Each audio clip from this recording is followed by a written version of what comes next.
Ahojte,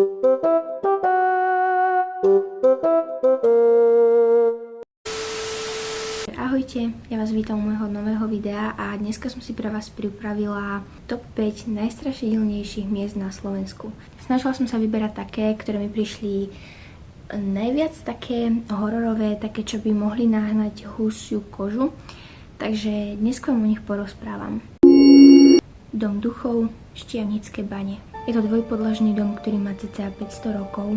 Z druhej svetovej vojny v tajnej miestnosti medzi stenami ukrývali Židov. Počas druhej svetovej vojny sa tento dom využíval na viacero takýchto praktík práve na Židoch, ale toto bolo najčastejšou praktikou. A tak teda Židov v tajnej miestnosti ukrývať do stien. Obyvatelia tvrdia, že stále odtiaľ počujú zvláštne zvuky, že sa tam samo od seba rozsvieca svetlo. Tento dom láka mnoho umelcov, fotografov, tiež lovcov duchov. Ja, ktorým v tejto dobe patrí tento dom a vlastnia ho, netvrdia, že by zažívali nejaké strašidelné zážitky alebo nejaké paranormálne javy, no obyvatelia ho radšej obchádzajú z diaľky. Ako ďalšie som si pre vás pripravila teda pohorie Tribeč, na ktorom som ja sama bola a nič zvláštne sa mi nestalo. Bola som tam aj s bratom a nič nejako zvláštne sme nezažili, ale naozaj sa tam oplatí ísť na turistiku, no treba poznamenať, že je tam viacero ciest, ktorými sa môžete dostať až na samý vrchol Tribeče. Neskôr sme sa dostali aj ku tomu miestu, kde teda najviac zmizli ľudia, ale nič zvláštne tam nejako nebolo, len to miesto dáva celkovo takú zvláštnu energiu. Pohorie Tribeč sa nachádza medzi mestami Nitra, Partizánske a Zlaté Moravce.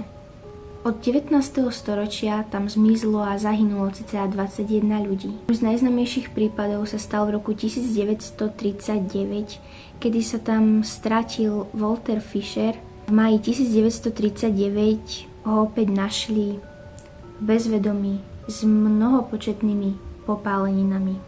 Keď sa potom prebudil, nechcel komunikovať a tak ho umiestnili do psychiatrickej liečebne v Žiline. Posledný prípad zmiznutia v pohorí Tribeč sa stalo v roku 2012, kedy sa tam stratil hubár Jaroslav Buranský. Najzaujímavejšou vecou na týchto zmiznutiach je, že sa nikdy nenašla presná príčina a vlastne nikto nikdy nenašiel význam, kvôli ktorému by sa tam ľudia mohli strácať a zahynúť. Áno, samozrejme v každom jednom lese, v každej jednej hore sa dokážete stratiť kvôli tomu, že neviete vlastne, kde sa nachádzate a zajdete do takej hĺbky, že sa odtiaľ neviete dostať. Je veľmi veľa prípadov, ktoré boli zaznamenané, nevyriešené, pretože sa nikdy neprišlo na dôvod, prečo dané osoby zmizli a ich tela neboli ani nikdy nájdené. Niektoré tela sa našli, no mnoho z nich sa nenašlo.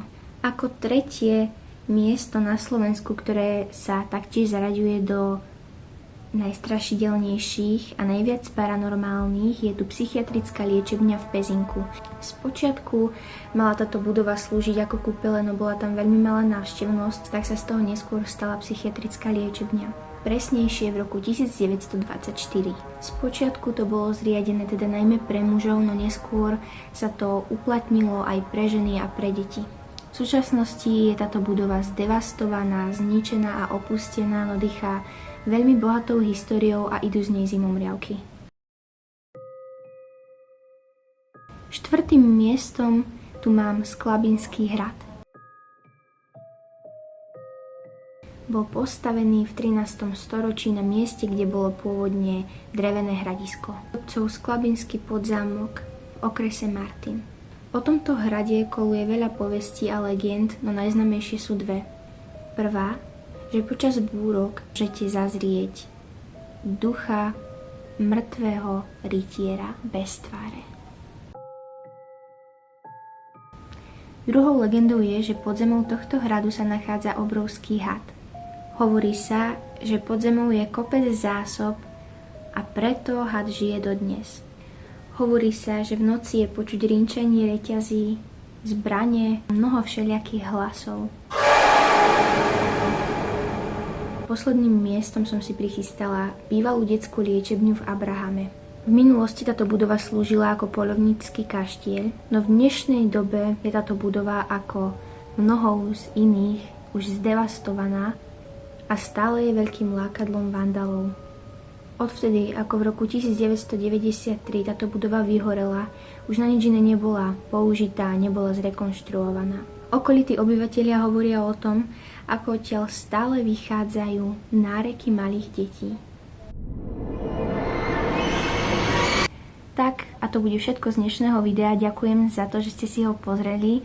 Určite ho zdieľajte medzi ľudí, ktorých poznáte, aby si aj oni pozreli toto video.